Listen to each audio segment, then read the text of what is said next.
Hello everyone, I'm Tim Selby here at Heart of Steamboat, and it is 4th of July week, a great celebratory time among us. And I want to talk today about this journey to freedom.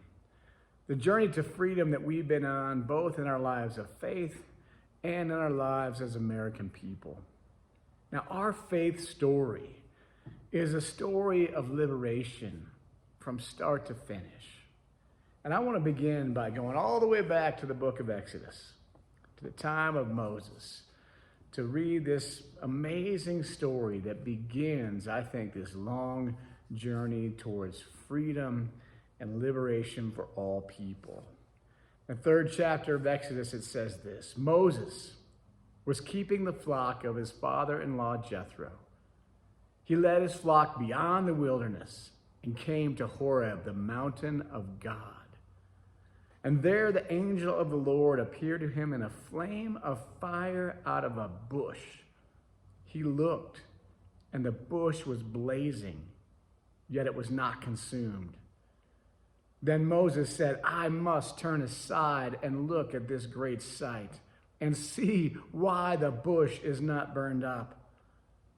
And when the Lord saw that he had turned aside to see, God called to him out of the bush, Moses, Moses.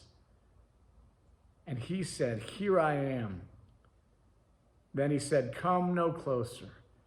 Remove the sandals from your feet, for the place which you are standing is holy ground. He said further, I am the God of your father Abraham, the God of Isaac, and the God of Jacob. And Moses hid his face, for he was afraid to look at God. Then the Lord said, I have observed the misery of my people who are in Egypt. I have heard their cry on account of their taskmasters. Indeed, I know their sufferings, and I have come down to deliver them from the Egyptians and to bring them up out of that land to a good and broad land, a land flowing with milk and honey. The cry of the Israelites has now come to me, and I have seen how the Egyptians oppress them. So come, I will send Pharaoh to bring my people, the Israelites, out of Egypt. But Moses said to God, Who am I to go to Pharaoh? He said, I will be with you, for this shall be a sign for you, that it is I who sent you. When you have brought the people out of Egypt, you shall worship God on this mountain. Wow. So begins a long story of freedom and liberation in our scriptures. This story of Moses would be the root of the prophetic call echoed in the great Hebrew prophets. The call to feed the hungry, to care for those in need, to embrace the outcast, and to provide justice for all people. This journey toward freedom is really a journey toward goodness of life. Freedom is the ability to live, to be happy, to breathe free.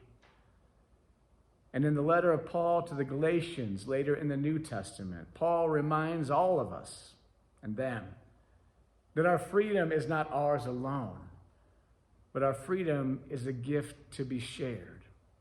Paul says this. He says, You, my brothers and sisters, you were called to be free, but do not use your freedom to indulge your personal desires.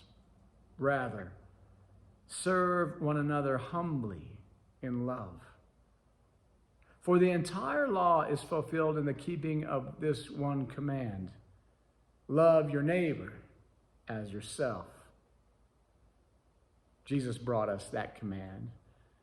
Jesus, who came to set people free from slavery, free from injustice, free from sin, free from hopelessness, free from death. Jesus came to set people free in body and in spirit, and he lived that out, healing bodies, dispelling evil, embracing the outcast, touching the untouchable. And Jesus was put to death by the self-serving powers that be, both in religion and of the empire. And yet this work of Jesus is yet undone, carried on in the hands and the lives of those who follow in his steps. And folks, this is our great work.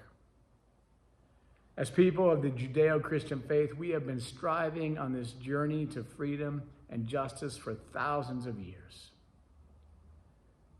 And for those of us here, this journey has also been rooted in the American experiment, as much of an ideal as it is a reality.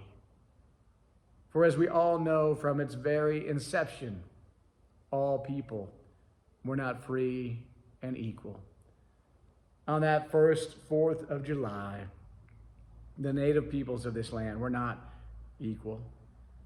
Slaves brought here from Africa, not equal. Women, not equal. And yet over time, we have made progress. More liberty, more freedom for more people. Now, sometimes that might seem like a very slow march. And sometimes we take a couple steps forward and a couple steps back. But we must continue pressing onward in this journey. And I believe that our faith can help us as a people to find our way. As Christian people, our allegiance is not primarily to a nation. Our allegiance is primarily to our God and to the path of Jesus. And as people of faith, we don't serve our nation best when we are blindly absorbed into it. But we do that best when we are able to shine a divine light on it that illuminates the path toward freedom and life for all people. You know, in the course of this American experiment, there have been many trials and tribulations, perhaps none more difficult than the Great Civil War. And in 1863, at the site of the Battle of Gettysburg, Abraham Lincoln shared those famous words, 77 years ago, our fathers brought forth on this continent a new nation, conceived in liberty, and dedicated to the proposition that all men are created equal. Now we are engaged in a great civil war, he said, testing whether that nation or any nation so conceived, so dedicated, can long endure. Powerful words that echo through the ages. I think Abraham Lincoln would be glad to hear that so many years later that this nation does still endure, that the scourge of slavery was ended, that women have the right to vote, that in so many ways we are nearer to that ideal of America than we were in his own day. And I imagine he would not be surprised to hear that the work still continues, that the journey towards freedom and equality is far from over. Divisions tear at the seams, violence lurks in the shadows. And though that great war was ended, struggles and tensions remain. Struggles and tensions that came to the fore so clearly on April 4th, 1968, when Martin Luther King was killed. Martin Luther King, who had shared his dream of America, a dream of people together in brotherhood and sisterhood, a dream that resonated so deeply from sea to shining sea. And then, on that dark day when he was killed, even in the midst of that darkness, I think we heard another of the great speeches in American history. As Robert Kennedy stood on the back of a flatbed truck in Indianapolis, Indiana, telling people about the death of Martin Luther King and calling us to find a way forward rooted in compassion and love. Now, those of you here watching online, there's a link in the comment section. You can pause now and watch that speech. It's just 5 minutes. 5 amazing minutes when Robert Kennedy calls on us to find our better angels and to find a way forward together, not to respond with violence, with hatred, but to find and to choose a better way.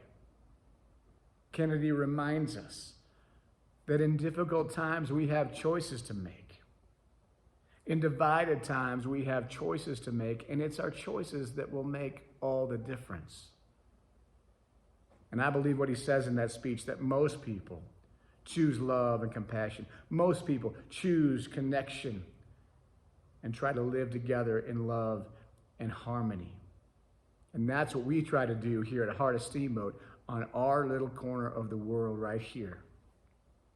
We try to make a place where all people are welcome, where all people can belong. People of different religions, Christian, Jewish, Buddhist, Muslim, all belong.